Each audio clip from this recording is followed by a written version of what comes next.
Et nos petites TPE, elles, où se situent-elles? Ont-elles l'ère numérique? Et pour débattre de ce sujet, je vous demande d'accueillir d'abord Madame Emmanuelle Roux.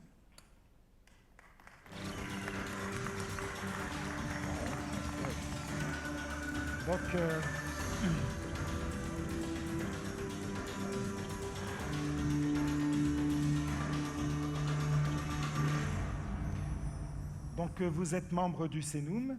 À ce titre, vous avez travaillé sur la partie formation et mutualisation des compétences numériques dans le rapport du CNUM. Directrice associée de SC21, vous accompagnez les entreprises, les décideurs, les territoires pour adapter leur activité et organisation aux évolutions portées par Internet. Exact. Je vous demande d'accueillir Monsieur Jean-Pierre Cornu.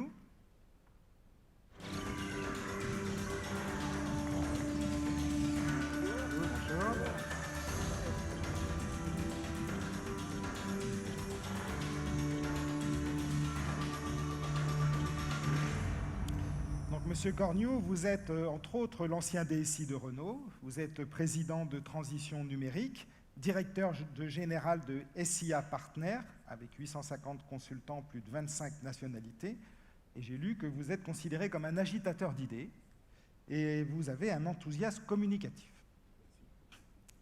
Je vais appeler Monsieur Laurent Pontainier. Bonjour.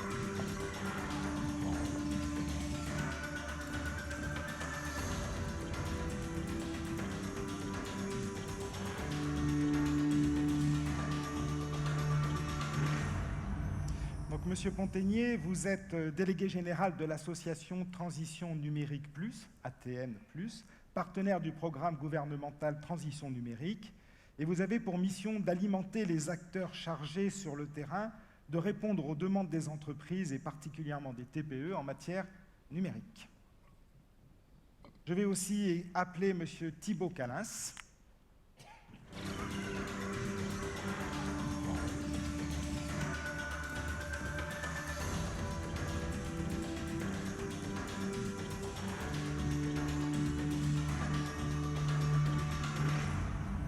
Donc, Monsieur Calins, vous êtes électricien, vous êtes également adhérent du Centre de gestion agréé des Hauts-de-France, vous êtes à la tête d'une belle PME de la région, 35 ans de métier, et je pense que le numérique a transformé aussi en profondeur votre activité.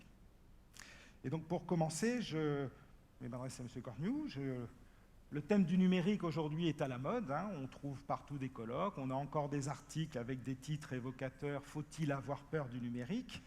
Mais la révolution du numérique n'est-elle pas derrière nous? N'avons-nous pas vu l'essentiel? Quels sont les usages de demain qui, selon vous, vont bouleverser le paysage économique?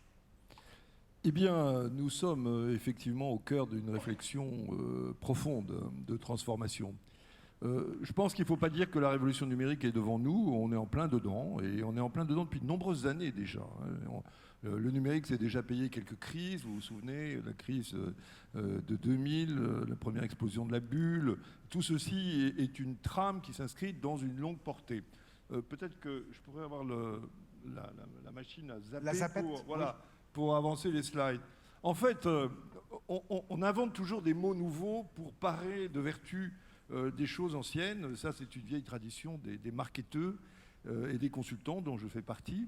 Mais en fait, tout ça existe depuis longtemps, hein. On a aujourd'hui, avec le numérique, un processus de libération de trois forces qui, évidemment, préexistent à la transformation technique. D'abord, c'est un moteur technique et ça s'appelle l'informatique.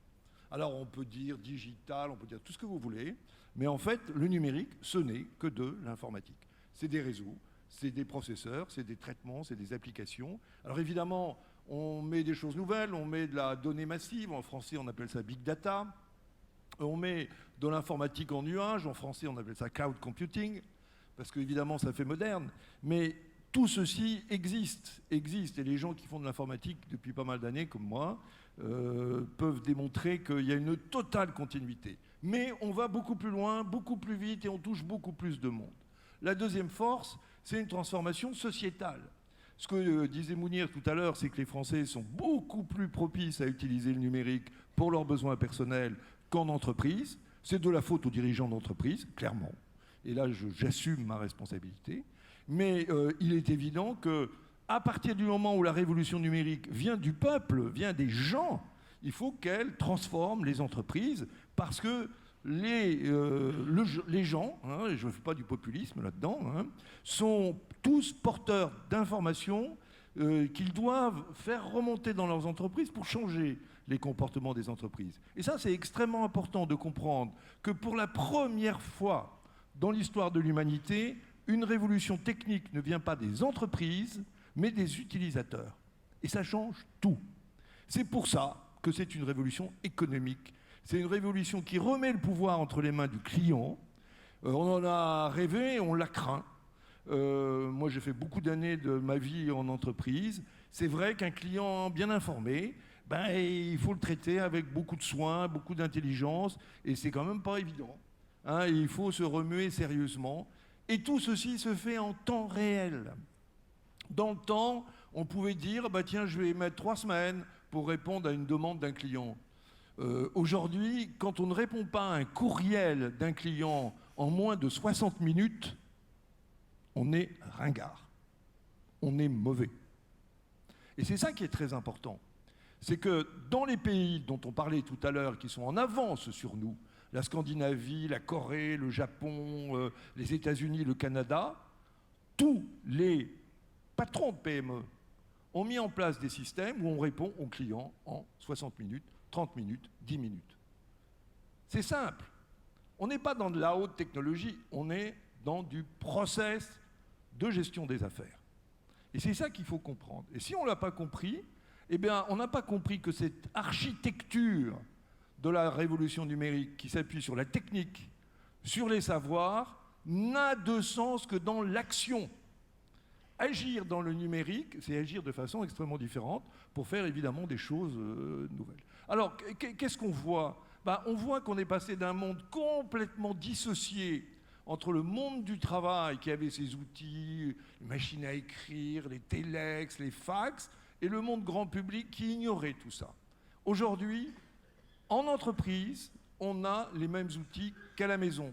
Et là, je suis optimiste. On a de moins bons outils qu'à la maison.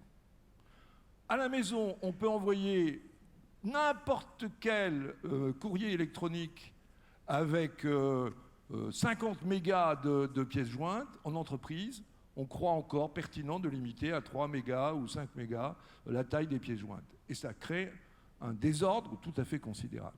En entreprise, on limite encore l'accès au site web. Ah, vous vous rendez compte si les gens, pendant les heures de travail, vont regarder des sites pornographiques. Ce n'est pas un problème technique, c'est un problème de management. Et bloquer l'accès à Internet, bloquer l'accès aux réseaux sociaux, c'est se couper de ses clients et de ses fournisseurs. C'est stupide. Et quand on a un problème de management, on le règle avec le management, on ne le règle pas avec la technique. Et ça, c'est vraiment important. Je vois ça tous les jours en entreprise. Et la première chose que je fais avec mes clients, c'est dégoulotter l'accès à Internet.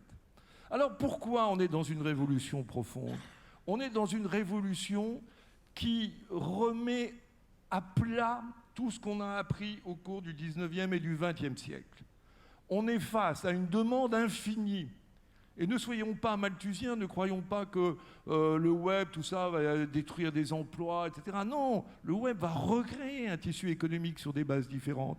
Mais la demande est infinie, d'autant plus que le web, c'est un outil de développement du cerveau d'œuvre. Le 19e et le 20e siècle, c'était le siècle de la main-d'œuvre, et ça, c'est limité. Hein, on a quelques heures de travail par jour. Le cerveau d'œuvre, ça ne s'arrête pas. Et donc, on va imaginer, créer, inventer.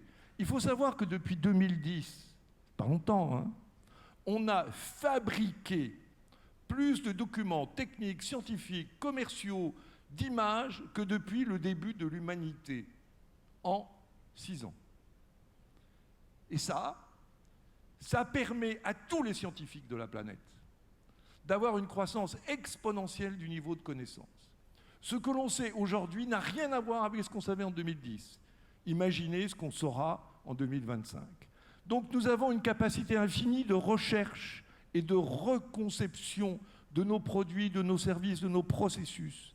Une capacité de production face à une demande infinie C'est quand même une très bonne nouvelle. Mais qui en parle de cette nouvelle? Qui nous explique que le progrès, parce que c'est de ça dont il s'agit, que le progrès va nous permettre de résoudre toute une série de problèmes aujourd'hui sur lesquels nous butons. Les problèmes de transport, les problèmes d'environnement, les problèmes de santé, la recherche pour le cancer, l'éducation, tous ces problèmes. Et je ne dis pas que le numérique c'est une baguette magique, mais je dis que ces problèmes sont de nature à être résolus par les nouvelles solutions que les technologies nous permettent de mettre en œuvre. Parce qu'on est dans un XXe siècle qui est numérique, urbain, et qui n'a rien à voir avec ce qu'on a connu jusqu'alors. 60% de la population terrienne va vivre dans les villes. Vous croyez qu'on va se déplacer en ville avec sa petite voiture individuelle, comme au XXe siècle, en recréant des autoroutes, de la pollution? Non, on va inventer les voitures autonomes, les transports publics intelligents. On va travailler différemment sur l'énergie, sur les ressources. On va avoir de l'énergie décentralisée en mettant du solaire partout, ce que fait Elon Musk. On va gérer beaucoup mieux les espaces naturels et on va intégrer le numérique dans l'urbanisation, ce qu'on appelle la ville intelligente.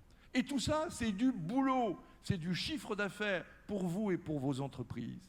Parce que la puissance des systèmes de communication est infinie. Demain, on va avoir la 5G. Alors, voilà, quelques illustrations, et je vais aller vite parce qu'il faut qu'on discute. Une table ronde, ce n'est pas une série de monologues. Mobilité. Comment gérer la mobilité? Aujourd'hui, vous êtes électricien. Comment vous faites sur un chantier pour avoir tous les documents de chantier disponibles? Eh bien, il faut la 5G, il faut la 3D. Pourquoi attend-on? Pourquoi attend-on pour équiper tous les artisans de France et de Navarre de tous les outils permettant de faire du suivi numérique de chantier en temps réel? Vous avez des informations, vous avez des outils de mesure, il faut les traiter en temps réel. Ça, c'est un point essentiel, la mobilité. Deuxièmement, innover. Vous croyez qu'on va résoudre les problèmes du XXIe siècle avec les solutions du XXe? Ah, il n'y a que les politiques qui y croient. Mais la réalité, évidemment, n'est pas là. Parce que la transformation scientifique et technique va nous donner de nouveaux outils, de nouvelles méthodes. Il faut les apprendre. Il ne faut pas continuer à faire comme si on vivait sur un stock de connaissances qu'on a apprises quand on a fait l'école il y a 20 ans, 30 ans, 40 ans. Non, il faut tout remettre à plat. Et c'est l'innovation qui est le moteur. Et l'innovation, en amont, évidemment, elle vient des produits, de la science et de la technique. Elle est en aval, elle est dans les usages, elle est dans la culture de la transformation. Le web, ce n'est pas statique, c'est tous les jours la reconstruction dynamique de nouveaux produits et de services. Et là-dessus, on sait bien où est notre intérêt.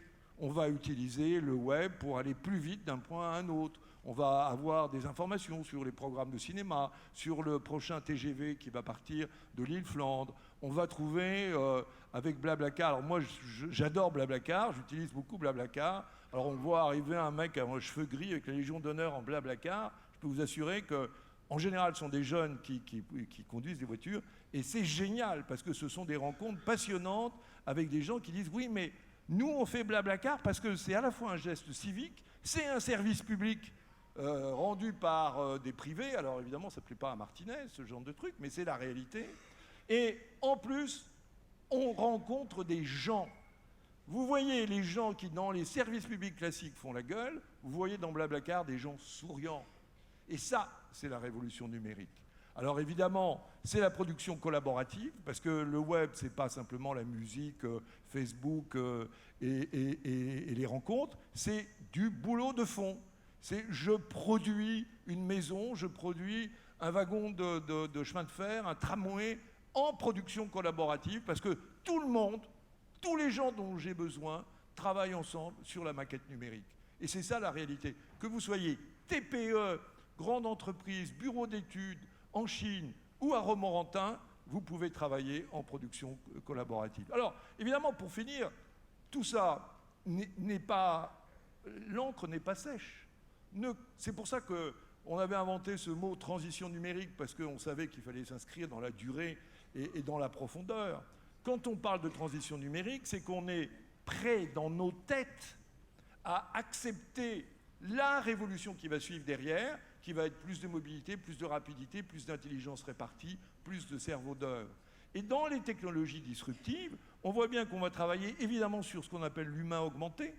Et l'humain augmenté, c'est vivre mieux. c'est quand même un vieux rêve de l'humanité, c'est l'énergie décentralisée, sont les transports automatisés, et mieux encore, c'est l'écoute de la nature, c'est la capacité à comprendre comment la nature se débrouille à avoir 100% de rendement en photosynthèse, en énergie solaire, alors que nous, nos panneaux, quand ils font 17-18, on est super contents. C'est ça le 21e siècle. Le 21e siècle, c'est de l'espoir, c'est de l'intelligence, c'est du réseau collaboratif, c'est du respect pour tous les créateurs et toutes les initiatives. Vous êtes partie prenante de ce changement. Vous n'en êtes pas les victimes, vous en êtes les instigateurs. Vous devez accompagner la vie des chefs d'entreprise qui sont vos clients dans cette transformation numérique avec énergie, courage, détermination. Et c'est ce qu'on va faire ce matin pour fabriquer ensemble les fondements d'un nouveau modèle économique radicalement différent de celui qu'on a connu. Mais rassurez-vous, nos sandwichs continueront à être physiques. On habitera toujours dans des habitats physiques. On se baladera dans des voitures physiques, mais on le fera avec du support numérique partout, tout le temps, et de façon intelligente et respectueuse de l'environnement. Merci, Monsieur Cornu, de cet enthousiasme. Alors, j'ai peur d'être un peu ringard, hein, parce que traiter mes mails, tous mes mails en moins d'une heure, j'avoue que j'ai encore du mal. Je pense qu'on a une nouvelle génération, oui, on a une nouvelle génération de clients qui sont des jeunes, qui ont été nourris dans l'immédiat de la question, l'immédiat de la réponse. Vous êtes baigné dans cet environnement informatique de communication, mais nos petites structures, c'est plus compliqué. Et là, je vais demander à M. Pompeigné. Alors d'abord, vous avez une structure qui s'appelle ADN+. En quoi cette structure peut-elle aider les petites entreprises? Et nos entreprises françaises, de votre point de vue, sont-elles encore dans la course? Sont-elles en retard? Alors, j'ai écouté avec intérêt ce qu'a dit Mouillon tout à l'heure, ce qui va bien sûr dans le bon sens, ce qu'a dit M. Cornu aussi. Il y a une dimension qu'on oublie aussi, c'est qu'en fait, face à toutes ces demandes d'usage et de produits, il faut des solutions et des offres. Voilà.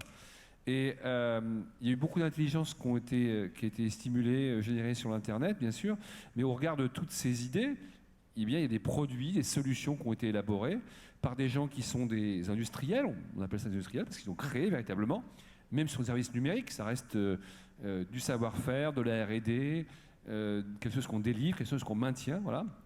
Et chez nous, chez Transition Numérique Plus, on regroupe en fait 70 acteurs du numérique qui vont de Google à Amazon, à Microsoft, à eBay, et puis plein de petits éditeurs qui apportent des solutions aux TPE-PME. Parce qu'il y a une problématique de demande, ça fourmille d'idées pour la demande, mais il faut aussi des solutions. Voilà.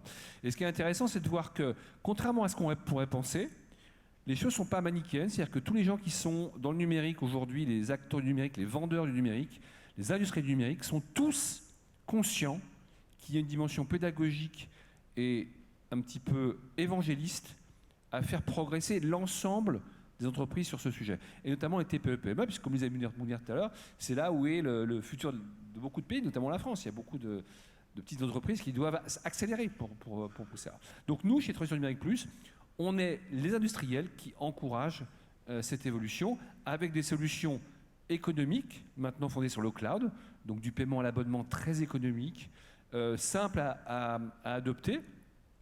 Rappelez-vous, il y a encore 10 ans, vous achetiez un logiciel, il y avait un pavé de 200 pages de doc qu'il fallait apprendre, se faire former. Aujourd'hui, c'est fini. Aujourd'hui, une application mobile, si vous ne la maîtrisez pas en 2 secondes, 3 secondes, 10 secondes, elle est perdue. Il n'y a même pas de doc. Donc il y a une révolution intellectuelle de toutes les mécaniques, tous les produits, tous les process chez les éditeurs de logiciels qui s'investissent aussi pour faire que tout ce monde progresse. Voilà. Donc nous, on est les offreurs et on soutient la transition digitale des TPE-PME en France. Et votre analyse sur les entreprises, est-ce qu'on est dans la course? Est-ce qu'il y a des belles choses? Est-ce qu'on est en retard? Vous voulez dire les TPE, vous voulez dire oui, même Oui, TPE. C'est ce qu'on disait tout à l'heure, c'est qu'on est vraiment en retard. Ouais. Il y a plein de raisons qu'on pourra peut-être évoquer lors de cette table ronde, qui sont liées à l'éducation, qui sont liées aux générations, enfin, il y a plein de motifs, mais c'est jamais perdu, parce que, comme le disait Jean-Pierre, ça va très vite. Donc le retard, il peut être très très vite rattrapé si tout le monde se mobilise. L'éducation, les pouvoirs publics, par les incitations, il y a plein de solutions, mais moi je suis très très confiant. Il n'y a pas de raison que tout le monde a un smartphone à la maison maintenant. voilà, ça va aller vite, les gens vont comprendre et puis ils vont se rendre compte surtout que sans ça, sans cette transition digitale, ils vont perdre beaucoup en compétitivité, en création d'emplois, en croissance. Et moi, je suis très, très optimiste. Et en chiffre d'affaires. Bon, je vous propose de regarder un petit film sur le numérique et particulièrement les imprimantes 3D pour voir un petit peu cette évolution technique, un peu ce que ça peut apporter.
Donc là, on est dans le cadre d'une imprimante 3D professionnelle, mais enfin, moi j'ai la chance d'en avoir une à la maison et je demandais à mon fils de me faire une petite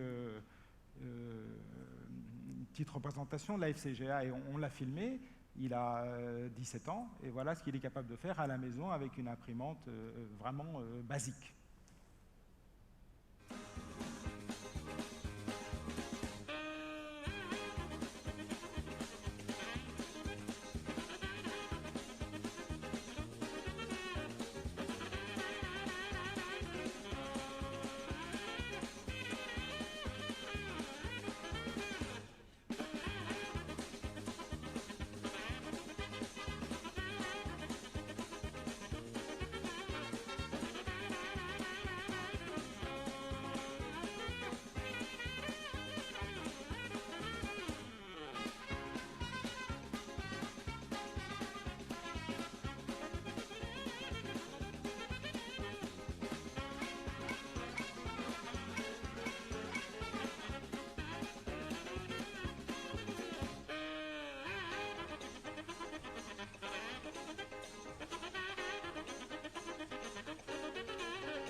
Tout ça. Ouais. Alors, moi, j'avoue être complètement dépassé, puisque, en fait, il est simplement parti sur l'image telle qu'il l'a trouvée sur le web.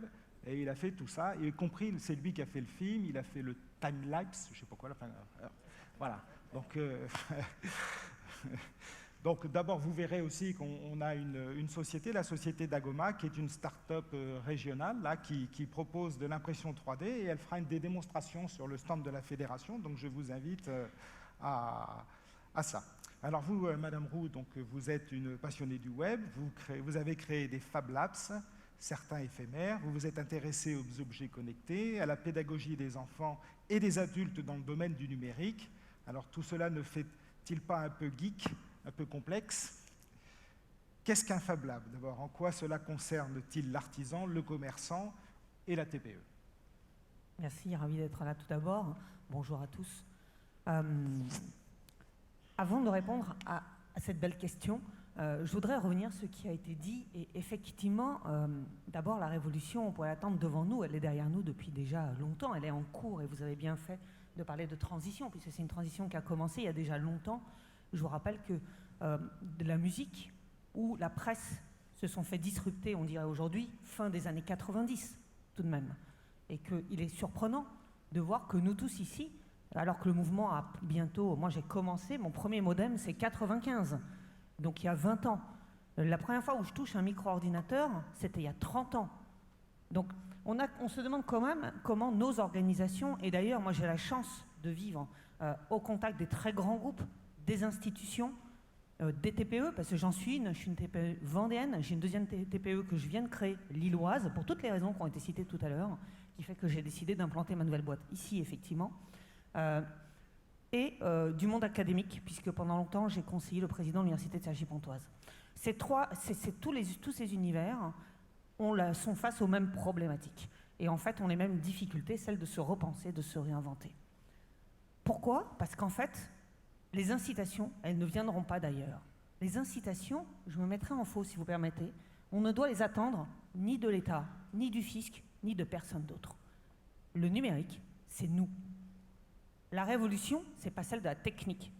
Le numérique n'est pas technologique, il est politique. C'est pour ça qu'on est au Conseil national du numérique d'ailleurs, en le disant. Le numérique, c'est la démocratisation. C'est l'accès à tous à la capacité de faire, dont votre gamin, de faire ce qui était avant le métier d'un professionnel par lui-même, sans statut, sans formation, sans diplôme, si ce n'est de la curiosité, de l'envie et d'aller voir ce qui existe déjà. Et effectivement, moi, ma grande passion, c'est les processus de démocratisation. J'avais 10 ans, j'ai touché un premier micro-ordinateur. On m'a dit, c'est pas pour toi, les industriels existent, c'est un vrai métier, tu sais, et en plus, il faut être ingénieur. J'ai fait des études de philo et de langue, vous voyez, mais ça mène à tout, et même de cinéma, pour dire. 10 ans après, j'ai vu un modem, on m'a dit, à quoi ça sert ton truc? De toute façon, ça sert à rien, on parle déjà pas à nos voisins, pourquoi on parlerait à l'autre bout du monde? Malheureusement, les TPE, PME en sont encore là avec la question du e-export. Quelques années plus tard, j'ai croisé ma première imprimante 3D personnelle, celle où Dagoma fait un très très très beau travail actuellement, parce que quand j'en ai acheté une, pas cher du tout, il y a 6-7 ans maintenant, pas une Dagoma, ils n'existaient pas encore, mais mes premières, elles m'ont coûté entre 600 et 2000 €, autant dire que par rapport à l'impression 3D industrielle, on était à des prix défiant toute concurrence, des prix démocratiques. La Dagoma, en ce moment, vous pouvez leur en acheter une machine à 270 €. 270 €, beau cadeau à Noël, pour avoir chez soi de quoi expérimenter, prototyper, faire, recommencer, réparer, faire soi-même. Être capable de faire. Être capable de faire parce que la connaissance est partagée, elle est en ligne, que les plans sont libres de droit, que les tutos ont été créés, que les softs coûtent 0, voire sont open source et vous pouvez les modifier. Et ça, chacun d'entre nous, on en est capable. Si vos gamins de 16 ans savent le faire, vous savez le faire, vous êtes des gens talentueux. Il faut juste se dire, on n'a pas besoin d'être diplômé pour le faire. On n'a pas besoin d'être légitime pour le faire. On a juste besoin d'avoir envie et de le faire, en fait. Et c'est là où viennent les Fab Labs.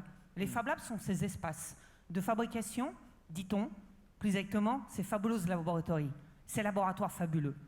Ils sont à côté de chez vous. Ils existent quelque part sur votre territoire. Vous y trouverez des gens passionnés comme nous, qui donnent la capacité aux autres d'accéder à la fabrication numérique. Mais au-delà de la fabrication numérique, qu'est-ce que j'appelle fabrication numérique? Découpe laser, imprimante 3D, carte de prototypage pour faire des objets connectés, brodeuse numérique, très pratique pour faire ses costumes d'Halloween, petits robots, tout ce qui va permettre effectivement de prendre un fichier et de le transformer en réel. Mais au-delà de ça, vous allez trouver du lien social, vous allez trouver des compétences, parce que Mouni l'a très bien dit.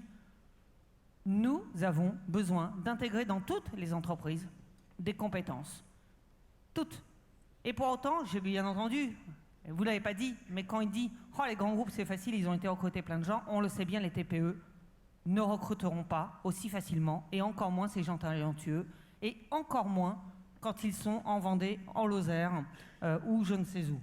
Parce que ces compétences, même avec la grande école du numérique, elles ont du mal à exister. Et donc, ces compétences, elles sont où? Elles sont chez vos salariés. Elles sont chez les salariés du voisin. Elles sont dans ces Fab Labs. Elles sont dans toutes les associations qui aident à l'éducation numérique sur vos territoires. Il suffit d'aller les mutualiser. Il suffit de les révéler. Il suffit de leur donner le droit d'exister. Et puis, si dans nos entreprises, on n'arrive pas à recruter localement parce qu'il n'y a pas la compétence, mais pourquoi vouloir recruter localement? Je dirige 2 entreprises, une à Lille, une en Vendée. Mes collaborateurs sont répartis sur la France entière. C'est un problème de management. C'est un problème de management. Arrêtons de penser que nos entreprises doivent être dans des murs physiques à un instant T, à un endroit D, et que notre salarié, s'il n'est pas devant nous en train de bosser, eh bien, il ne bosse pas. En fait, globalement, il bosse souvent même mieux que quand il est dans nos murs. Donc voilà, je m'arrêterai là-dessus, mais les Fab Labs, ce sont ces espaces qui vous permettent d'accéder quand vous voulez à des lieux pour pouvoir, en famille, pouvoir expérimenter, prototyper, et pas qu'en famille. J'accueille aussi bien les séminaires d'Enedis et de la Maïf que des gamins dans 800 mètres carrés en Vendée. Ça s'appelle ZBIS, si vous voulez venir voir. On accueille même les vacanciers parce que la Vendée, c'est une belle terre de tourisme et de skippers en ce beau week-end. En plus, effectivement. Merci. Je vais donner maintenant la parole à M. Calins. Monsieur Calins, vous avez donc une belle entreprise d'électricité et votre métier a lui aussi beaucoup évolué avec le numérique. Alors, quel est votre rapport avec la technologie? Quels sont les avantages, les inconvénients, les opportunités? Voilà, vous n'êtes pas un vrai spécialiste de l'informatique ni du numérique, donc pouvez-vous nous donner votre approche? Bonjour à tous. Certains points ont déjà été soulevés. Pour notre entreprise, nous éprouvons des difficultés avec la technologie informatique depuis plusieurs années. Nous existons depuis 35 ans, on s'adapte. Les habitudes passées, présentes, nécessitent une adaptation du personnel, qu'il soit administratif ou en bureau d'études, ou sur chantier. Celui-ci a encore beaucoup de mal à se remettre en question.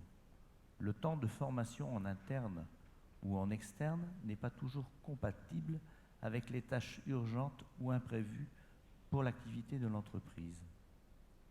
L'évolution des normes permanentes dans le domaine de l'électricité ne nous permet pas de faire entièrement confiance aux logiciels d'études des différents fabricants de matériel électrique, eux-mêmes confrontés à l'amélioration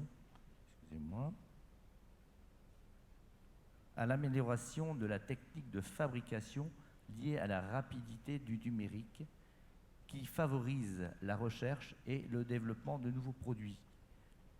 La mise à jour de leur propre logiciel ne suit pas. Nous parlons beaucoup de compteurs connectés. Ils sont loin d'être opérationnels dans toute la France. Nous pensons que nous aurons encore de nombreuses années devant nous avant de profiter entièrement de cet équipement et de ces mauvaises surprises. L'intérêt premier est pour le vendeur d'électricité. La domotique, on en parle depuis plusieurs dizaines d'années. Les premiers équipements réalisés n'ont pas apporté satisfaction par leurs principes, mais par le manque de fiabilité, de maintenance et de coût. Nous avons eu à démonter des équipements et revenir aux standards de l'installation électrique. Par contre, maintenant, les fabricants ont fait de nombreux progrès. L'informatique a beaucoup aidé. Le rapport qualité-prix devient accessible à une plus grande clientèle. La maison connectée, avec des objets connectés, là, nous pensons que les choses vont considérablement évoluer. De nombreuses applications existantes, pas toujours connues par des professionnels ou du grand public, bien par Internet, certains de nos clients nous informent et nous forment sur des applications réalisées par eux-mêmes. La variété des applications pour la maison connectée et la rapidité pour les nouvelles qui viennent sur le marché ne sont pas applicables pour les besoins de tous. Des choix sont à faire sur la nécessité des besoins. Au vu du nombre de logements existants, il y a des perspectives commerciales importantes pour le futur et les futurs entrepreneurs. Bien. Merci, M. Calens. On a évoqué le problème des formations et M. Ponteigné, je pense que vous proposez justement des visioconférences qu'on appelle des webinars. Est-ce que vous pouvez nous parler et nous donner des exemples de ce que vous pouvez proposer dans ce domaine de la formation ou autre au TPE? Alors effectivement, dans les choses que l'État a souhaité développer, notamment Jean-Pierre était un fervent partisan de cette option, on a souhaité montrer par l'exemple. Et on l'a fait par deux façons.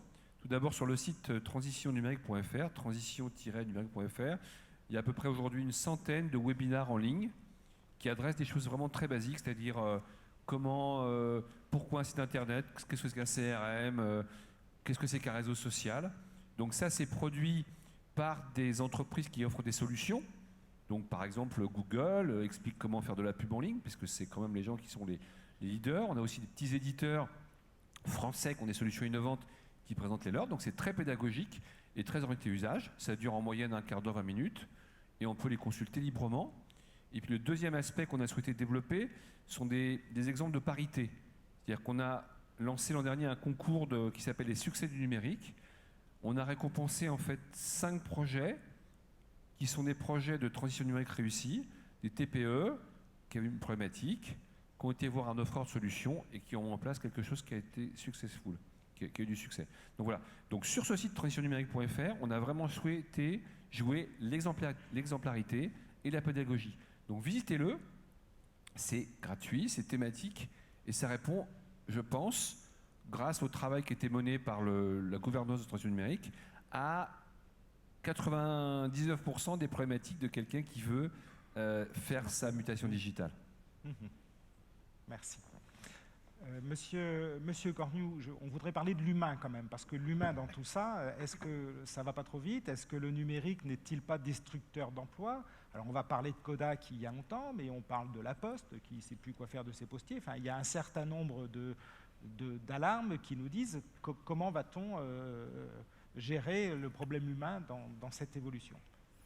Bien, en 1450, un start-upper, Gutenberg, a inventé un truc assez génial qui s'est appelé l'imprimerie.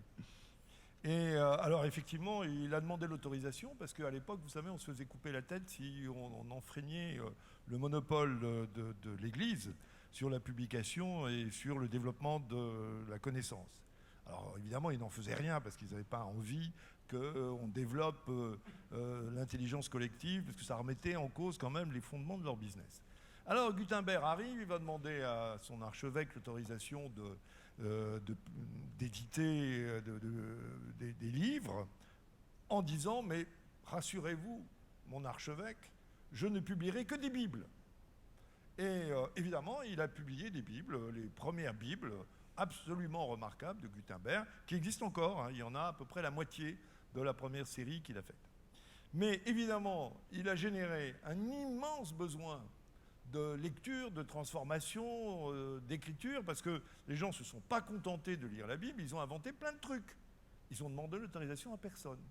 Et notamment, ils ont inventé une maison concurrente à l'Église catholique, qui s'est appelée la Réforme, parce que, évidemment, le monopole, ça agace tout le monde et ça agace le client final. Et c'était bien d'avoir une alternative à la pensée unique de l'époque. C'est comme ça que Gutenberg a mis un désordre total, puisque les guerres de religion ont duré 100 ans, mais en même temps, il a mis le premier élément d'une transformation majeure de l'humanité qui s'est appelé le siècle des Lumières. Parce que, en apprenant, en écrivant, en publiant, des milliers d'auteurs se sont révélés. Ils n'existaient pas, ils n'avaient pas le droit. Mais à partir du moment où ils ont eu l'outil technique, ils se sont révélés. évidemment, il a mis au chômage 60 000 moines copistes en Europe occidentale. 60 000 moines copistes. Alors depuis, ils font de la bénédictine et du fromage de chèvre, c'est pas plus mal. Et donc, effectivement, c'est disruptif. Mais qu'est-ce que ça veut dire, disruptif?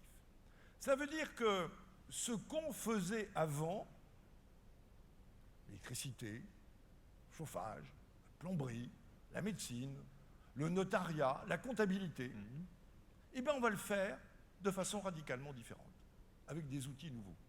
C'est pas nouveau dans l'histoire de l'humanité, ce truc-là. Ça a toujours été comme ça. Et donc il faut quoi? Il faut, petit 1, libérer l'énergie de vos collaborateurs.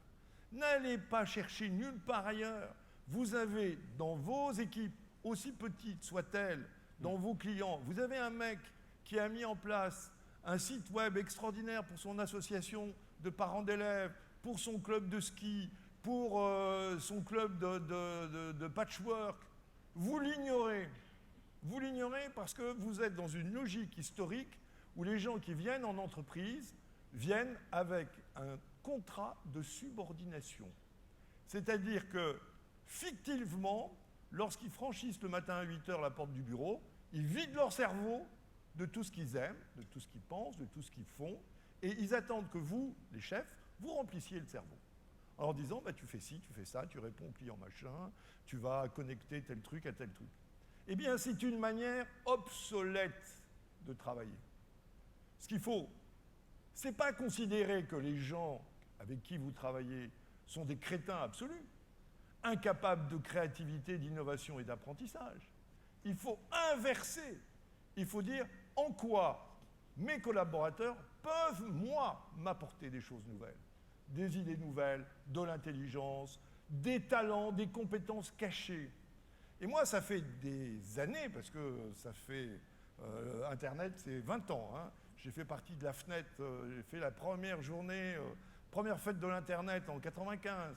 J'étais administrateur de mon site web dans la boîte où j'étais, qui était d'ailleurs Usinor Cecilor, pas loin d'ici, et où j'ai implanté Internet. À la main, personne n'y croyait. À l'époque, vous vous souvenez, on était sous la tutelle absolue de France Télécom, qui nous vendait le Minitel. Et donc, on se rend compte que appliquer les technologies de l'information en 2016, comme on faisait il y a 30 ans le management, ça ne peut pas marcher. Parce que les gens avec qui vous travaillez sont beaucoup plus intelligents que vous le pensez. Ils ont des savoirs, des compétences, des talents, une envie que vous n'exploitez pas. Alors moi, je suis dans le conseil. Le conseil a inventé un truc qui s'appelle la gestion du changement. C'est du pipeau. Les gens ont tous envie de changer. Il faut simplement passer d'une logique de méfiance, qui est la logique du contrat de subordination, et qui est fondée sur l'histoire économique, politique et sociale de notre pays, où effectivement, quelqu'un qui est un salarié a un potentiel de revendication parce que c'était comme ça, c'est un rapport de force, ce qu'on a appelé la lutte des classes, et dont cette région a été effectivement un des creusets. Aujourd'hui, dans la logique du cerveau d'œuvre, chaque individu dispose de 100 milliards de neurones. Chacun d'entre vous, c'est une bonne nouvelle, quel que soit l'âge d'ailleurs. Quand j'étais petit, on m'apprenait qu'on perdait des neurones, c'est pas vrai. Les neurones, c'est comme les muscles, plus on les utilise, plus ils se reproduisent. C'est un truc vachement sympa, très bonne nouvelle, notamment pour les tanks grises. D'ailleurs, le numérique, c'est pas une affaire de jeunes, c'est une affaire de cœur. Le numérique, ça s'apprend pas avec simplement le cerveau, ça s'apprend avec les tripes, parce que le numérique, c'est d'abord parler aux autres. C'est parler aux autres. Pourquoi Facebook, ça marche? Pourquoi ma mère, qui a 90 ans, est une fanat de Skype? Pourquoi? Tout simplement parce que ses petits-enfants, arrière-petits-enfants, sont partout dans le monde et que Skype, c'est le meilleur moyen d'être en communication. Est-ce qu'on lui a appris à utiliser Skype? Non. Est-ce qu'on lui a donné l'ordre d'utiliser Skype et d'utiliser un iPhone? Non. Parce que le numérique, c'est la rencontre de l'utile et de l'agréable. Si on revoit, si on revisite les projets d'entreprise à travers ces deux prismes qui sont l'utile et l'agréable, ben vous allez voir que vous allez passer d'une logique de méfiance à une logique de confiance, que vous allez demander à vos collaborateurs de ne pas être des collaborateurs comme Fillon avec Sarko, hein, vous voyez ce que ça donne quelques années plus tard, mais d'être des coproducteurs d'intelligence collective en réseau, et en particulier dans ce réseau, il faut inclure vos fournisseurs et vos clients. Et en construisant ça, vous allez constater 3 choses. La première, c'est qu'autour de vous, il y a des talents que vous ignoriez. J'en ai beaucoup discuté, j'ai un excellent copain qui, je vous invite à aller le voir, parce qu'il a fait un TEDx remarquable sur la confiance, quelqu'un qui s'appelle Frédéric Lippi, L-I-2-P-I, qui est chef d'entreprise, 250 personnes dans votre région d'ailleurs. Et Frédéric, c'est un innovateur absolu qui a transformé sa boîte et qui n'est pas une boîte high-tech, hein. C'est pas une start-up, parce qu'on pense numérique, ouais, c'est pour les petits jeunes en tennis qui viennent raconter le monde nouveau de demain. Non, c'est pour les jeunes, les vieux de tous âges. C'est pour les boîtes, les métallos, les garagistes, c'est pour tout le monde. C'est pas réservé à un petit club select de start-upers de la French Tech. Et donc, Frédéric Lippi, il a fait un TEDx qui s'appelle la valeur de la confiance. Allez le voir. Et là, on va créer des emplois. Mais aussi, il faut bien se dire une chose, c'est que les emplois du XXIe siècle, ils n'existent pas. Ils n'existent pas. Ils n'existent pas à Pôle emploi. Ils n'existent nulle part. C'est vous qui allez les inventer. Vous allez les inventer avec vos collaborateurs, avec vos clients. Parce que vos clients sont vos meilleurs ambassadeurs.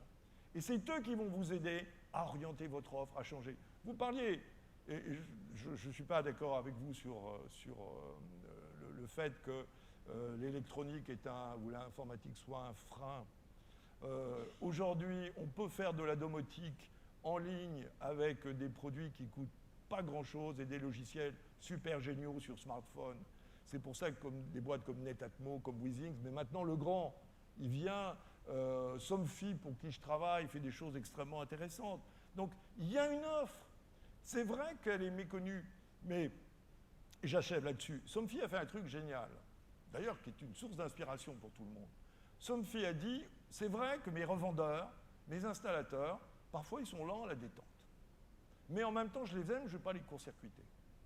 Ce qui est une bonne nouvelle, parce qu'il y a plein de boîtes qui n'ont rien à en foutre des revendeurs, qui font de la vente directe sur Internet et qui vont beaucoup plus vite.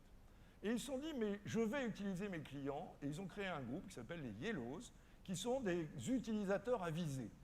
Et c'est quoi un utilisateur avisé? C'est quelqu'un qui est présent sur les réseaux sociaux de la marque, qui croit à la marque, qui a acheté des produits et qui va aider les autres clients, voire même d'ailleurs les installateurs officiels, à être plus performants. C'est ça qu'il faut que vous inventiez. Il faut rebondir sur le talent de vos clients. Le roi Merlin le fait très bien aussi. Il faut exploiter l'intelligence collective et sortir de cette vieille idée du XXe siècle que les clients sont des emmerdeurs, les collaborateurs sont des cons et que l'État n'est là que pour vous piquer votre pognon. Si on part dans cette logique de méfiance, on est mort tout de suite. Bien, je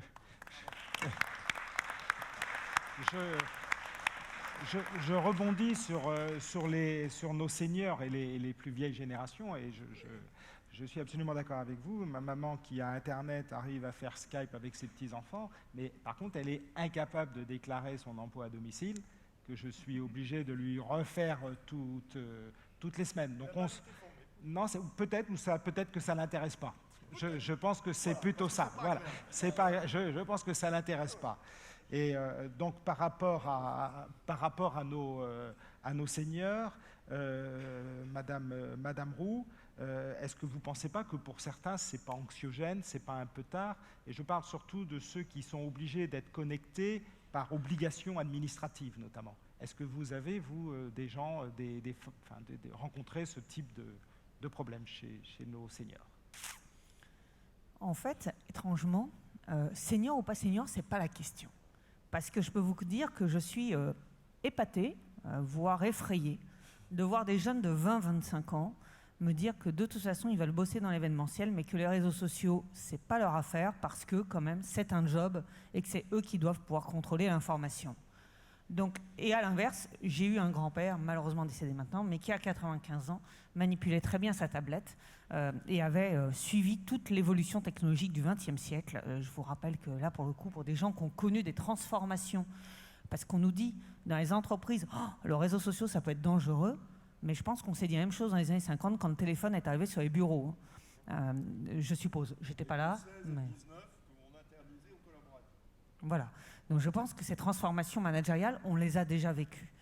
Et donc là où je suis épatée, que quelqu'un qui vraiment est du 3e voire du 4e âge se dise « Ouh là là là là, ça va être compliqué, c'est pas pour moi, et puis de toute façon, j'ai plus grand-chose à en faire ». Alors d'abord, c'est complètement faux. C'est-à-dire que globalement, le numérique va nous faciliter la vie, nous facilite déjà la vie en permanence, que ce soit la question de la mobilité, que ce soit la question du contact aux proches, que ce soit le lien à la médecine, avec la télémédecine qui arrive. Je ne parlerai évidemment pas du fait de ne plus avoir besoin d'aller jusqu'à la gare, attendre debout devant un guichet pour pouvoir acheter ses billets de train, pour pouvoir aller voir ses petits-enfants. Donc il est déjà assez absurde de penser que des gens se pensent trop vieux pour rentrer dans le train du numérique. Mais en fait, ce n'est pas cela que moi je vois. Ceux que je vois, ils ont 30, 35, 40. Ils viennent me voir, ils me disent « Écoute, Emmanuel, tu as monté un LabKit 80 mètres carrés à ZBIS, c'est génial, je t'y inscris mes gamins. » Ils sont salariés chez Sodebo, par exemple, parce que Sodebo, c'est mon voisin. Donc pour le coup, j'ai la chance, on est vraiment voisins, on a 2500 collaborateurs Sodebo, dont plus de 80% de l'entreprise qui est en usine. On a fait les mercredis des enfants. Les mercredis des enfants, Sodebo permet aux collaborateurs d'envoyer leurs gamins gratuitement à ZBIS pour que les gamins viennent apprendre à créer, inventer, prototyper, innover, faire ensemble et développer la créativité à travers, que ce soit de l'impression 3D, de la robotique, des objets connectés ou autres. Bah, les parents viennent, ils nous posent les gamins, ils viennent les déposer le matin, ils viennent les chercher, ils en profitent pour pour manger plus exactement une gâche avec nous, ça marche. Et quand on se tourne vers eux, ils disent « Ah, c'est génial pour mes gosses, ils doivent y aller, mais pour moi, c'est trop tard. » Comment on peut avoir 35-40 ans aujourd'hui et se dire qu'en fait, c'est trop tard pour apprendre à travailler à distance, pour apprendre le collaboratif, pour apprendre à partager ses données au lieu de les protéger, pour apprendre à mettre en commun et à faire avec l'autre. Parce que le numérique, ce n'est que ça. Hein. Comment on mutualise pour faire ensemble? Comment on gagne tous du temps? Comment, à la place de tous, tout le temps, recommencer un truc comme on nous a appris à l'école, hein, faites à copie tout seul. Copier, c'est mal, c'est tricher. C'est incroyable, on enseigne encore ça à mes gosses qui ont 6 et 9 ans. Quoi. Ils ont un peu plus maintenant. Je ne sais pas si vous imaginez. À l'époque de l'économie collaborative, on dit à mes enfants que copier, c'est mal, c'est tricher. Or, l'humanité a toujours appris en imitant. Faire de Leroy Merlin, vous citiez Leroy Merlin, qui est un très grand leader local, mais globalement que j'ai la grande chance de fréquenter assez régulièrement, tout comme Decathlon, m'ont appris l'art de la copie adaptée. Ils appellent ça chez eux. Et c'est comme ça qu'on accélère. Et tous, dans vos structures et dans les structures de vos clients, il y a des bonnes pratiques. Organisez le petit-déj du numérique tous les mardis matins autour d'un café. Dites à tous vos clients de venir partager ensemble, de venir raconter les problèmes, ce qu'ils ont su résoudre dans leur boîte. Publiez-le sur un blog, faites-le savoir aux autres. Publiez sur Medium, mettez-le sur des réseaux sociaux, partagez-le, faites-en une newsletter papier si vous avez envie pour vos adhérents. Envoyez-leur et dites-leur, bah tiens, un tel il a trouvé cette solution, un tel il a trouvé cette solution, un tel il a trouvé la solution. Et en fait, vous allez voir que ce truc qu'on vous a dit, c'était compliqué, un truc d'ingénieur, il fallait être scientifique, il fallait être matheux, mais c'est faux. C'est facile. N'importe qui peut s'y mettre, ça va changer. Et alors, ce qui est fou, c'est que dans cette salle, comme partout où on intervient, hein, ça a déjà changé nos vies. J'aimerais savoir, s'il y en a un dans la salle, je veux bien qu'il lève la main. Hein. Qui a encore préparé ses vacances en allant à la librairie acheter son guide du routard papier, en prenant un téléphone pour appeler les hôtels les uns derrière les autres, et en passant au guichet d'Air France pour aller acheter ses billets d'avion. Or, parce que pourquoi nous sommes les premiers connectés? C'est ça qu'il faut savoir. Nous sommes les Européens les plus connectés à titre individuel. Pourquoi? Parce que ma grand-mère achetait déjà en ligne par le Minitel. Et que donc, l'espèce bizarre, la bizarrerie qui s'est passée en France, qui s'appelait le Minitel, qui nous a fait perdre du terrain, clairement, à un moment donné, nous a culturellement préparé le terrain en faisant que ma grand-mère faisait 3611. Et ça, il y a longtemps, en fait. Et du coup... Vous pouvez faire le 3615 aussi. Oui, c'est... et du coup, en théorie, Nous sommes tous des ultra-numériques. Il suffit de se dire que ces compétences que nous avons tous, que vous avez tous, il faut juste les mettre au service de son quotidien et l'autoriser. J'entends encore des boîtes où je vois, oh là là, il va falloir tout transformer et il va falloir racheter des tablettes pour tous les collaborateurs. Non, dites-leur d'amener les leurs, ils en ont tous à la maison. Chez Sodebo, on a plongé un thermomètre, on a fait un bout d'audit pour aller voir ce qu'il en était. Plus de 85% de l'entreprise n'a même pas d'adresse mail. Parce que pourquoi avoir des adresses mail quand on est à la chaîne? C'est pas que chez Sodebo, c'est à peu près toutes les boîtes industrielles où je suis en train de voir ça. Alors, moi, venant des agences web, ça me paraît bizarre. Comment on fait de la communication interne sans avoir ses collaborateurs connectés au récit? Mais ça, c'est un autre sujet, on pourra en discuter. Je terminerai là-dessus. Quand on leur demande à la maison, est-ce que vous êtes connectés? En moyenne, 2 à 3 équipements par foyer. Entre la tablette, l'ordinateur, etc. Dites-leur de les amener au boulot et amener ce que vous savez faire dans vos vies privées au cœur de l'entreprise et surtout laisser vos collaborateurs faire. Et arrêtez de penser qu'il n'y a que les professionnels qui font. Vous le dites très bien.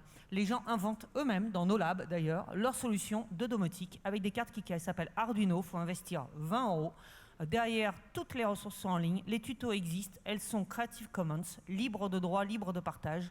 On a le droit d'utiliser le code qui a été fabriqué ailleurs dans le monde, chez soi, pour domotiser son poulailler ou autre chose. Et ça marche. Et c'est l'économie du XXIe siècle. Pour finir, excusez-moi, juste un mot, et parce que c'est un long débat, mais je veux bien qu'on l'ouvre à un moment donné. Je ne sais pas si le sujet d'aujourd'hui, personnellement, je ne pense pas que ce soit quels sont nos emplois demain.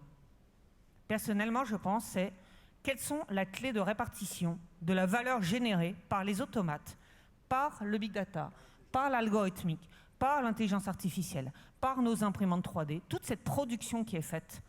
Comment l'humain et quel humain va en toucher la valeur? Et donc, effectivement, c'est la fin du XXe siècle et de la lutte des classes. On a un modèle social à réinventer et c'est pour ça que le numérique n'est pas technologique, il est très politique. Merci. Nous allons arriver au terme de cette table ronde. Peut-être un petit mot, si vous voulez, Monsieur Calins, Monsieur Ponteigné, pour conclure, ou avez-vous un petit mot à nous dire? Oui. John, oui. Il faut organiser de véritables structures de formation, pas que des généralistes, aussi des spécialistes.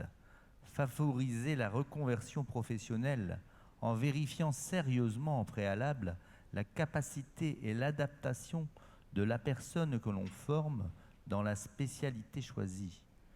Je suis moi-même dépassé. Il faut penser quelles conséquences pour les personnes les plus vulnérables, socialement et intellectuellement. Les jeunes sont l'avenir. Il faut former les jeunes, ne pas les freiner.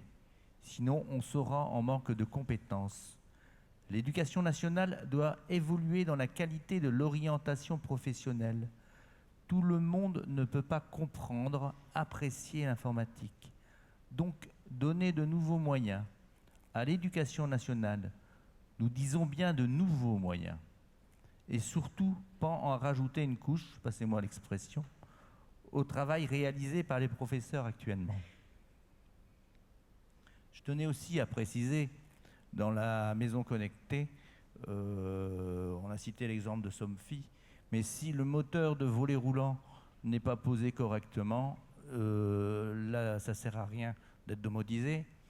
J'ai des personnes qui ont installé eux-mêmes des systèmes de commande domotique qui se fermaient quand le jour s'éteignait, et quand ils se retrouvaient dehors avec leur clé de voiture, leur clé de maison, et ils ne pouvaient plus rentrer, ils étaient bien contents de prendre un pied de biche pour forcer le volet roulant. Donc il y a quand même des pièges dans la domotique. Voilà. Merci. Allez-y, monsieur. Je voudrais rebondir sur ce qu'a dit Emmanuel avec beaucoup de justesse. On a très peur du XXIe siècle. On a très peur, alors quand on parle d'intelligence artificielle, c'est la panique généralisée. Quand on parle de robots, c'est la panique généralisée. On se dit, mon Dieu, on va perdre notre job. Ben moi, mon message, notre message est de dire, inventons les jobs du XXIe siècle qui vont permettre à tous ces objets de fonctionner et de fonctionner bien. Ben, je peux vous assurer qu'il faut de la main-d'œuvre intelligente pour faire fonctionner convenablement tous ces outils. Et deuxièmement, imaginons comment on va passer d'un système social qui a surtaxé le travail. Puisque la solidarité, vous savez, vous, en tant que chef d'entreprise, que pour 100 donnés à un salarié, qui n'en touchera d'ailleurs que 80, vous allez payer 146. On a surtaxé le travail et depuis 1946, en considérant que la solidarité ne devait être appuyée que sur le travail. Qu'est-ce qui s'est passé? C'est qu'on a tué le travail. On a tué le travail parce qu'on considère qu'effectivement, recruter quelqu'un, c'est prendre un risque, il faut le former, etc. Et on n'est pas sûr d'avoir le chiffre d'affaires qui va permettre de le rentabiliser. Eh bien, il faut que nos politiques, et nous-mêmes, les citoyens, parce qu'on ne peut pas non plus attendre tout des politiques, il faut que nous soyons lucides, conscients et déterminés. Que nous, citoyens, nous considérions qu'il va falloir inventer un nouveau système de taxation de la solidarité qui va permettre de financer l'ensemble des dépenses sociales de notre pays dont nous sommes fiers, et à juste titre. Je préfère être malade en France que malade aux États-Unis. Et il faut qu'on invente des logiques nouvelles pour effectivement taxer les robots, taxer les transactions sur Internet, taxer tout ce qui transite dans notre territoire autour de Netflix, Google et tous ces trucs-là. Il faut l'inventer intelligemment. Il faut le faire avec discernement et lucidité. Mais on ne peut pas, et c'est encore un élément clé, considérer qu'on va se priver des bénéfices de ces progrès. Parce que les bénéfices sont considérables. Parce qu'il faut qu'on gère intelligemment la transition douce du monde de la main-d'œuvre du XXe siècle vers le monde du cerveau d'œuvre du XXIe siècle. Ça, c'est le projet politique des 10 prochaines années. Comment on fait pour former? Comment on fait pour aider les entreprises à atteindre la taille critique? Comment on fait pour être internationaux? Commençons à parler anglais sérieusement. Ça fait 40 ans que l'éducation nationale produit des gens qui sortent d'école sans parler anglais, c'est une catastrophe. Et donc, il faut qu'on change ça. Donc, vous voyez qu'on a des problèmes concrets à résoudre parce que la société numérique, c'est évidemment une révolution technique, mais c'est une révolution sociétale et économique. Et ça, il faut qu'on le traite soigneusement, non pas en regardant dans le bon vieux temps des années 80, en disant oh là là, on va retrouver les grandes usines, les laminoirs de Valenciennes, etc. Bien sûr que non. Donc il faut inventer les outils qui vont créer de la richesse, de la valeur du XXIe siècle, et notamment qui vont développer notre capacité contributive individuelle dans ces réseaux maillés collaboratifs dont vous avez compris, qui sont le cœur de l'économie de demain. Monsieur Pontainier, pour conclure. Non, mais moi, je fais une conclusion qui vous concerne. Je ne sais pas si ça fonctionne, le micro. C'est que vous êtes vous-même des porteurs de cette pédagogie. Parce que je pense que les centres d'échange agréés eux-mêmes utilisent des outils numériques. Les gens qui viennent vous voir, peut-être pas. Et c'est aussi votre rôle, en tant qu'ambassadeur du numérique, de porter la bonne parole avec des choses parfois très très simples. Ça peut être simplement de pousser des peurs. Il y a beaucoup de gens qui ont peur des emails, de l'Internet, du web, de la sécurité. Apprenez vous-même à devenir évangéliste, ambassadeur, parce que vous avez une mission un peu citoyenne, vous êtes des gens importants pour l'entreprise, vous êtes des sachants, vous touchez à leur argent, donc ça a de la valeur aussi pour eux. Donc faites cet effort citoyen de devenir des ambassadeurs du numérique et vous-même vous en tirez des bénéfices au-delà de votre propre intérêt économique. Merci. Je voulais aussi remercier très fortement Xavier Lair qui s'est bien impliqué pour préparer cette table ronde. Merci à lui pour ses compétences et son implication. Bien, merci beaucoup.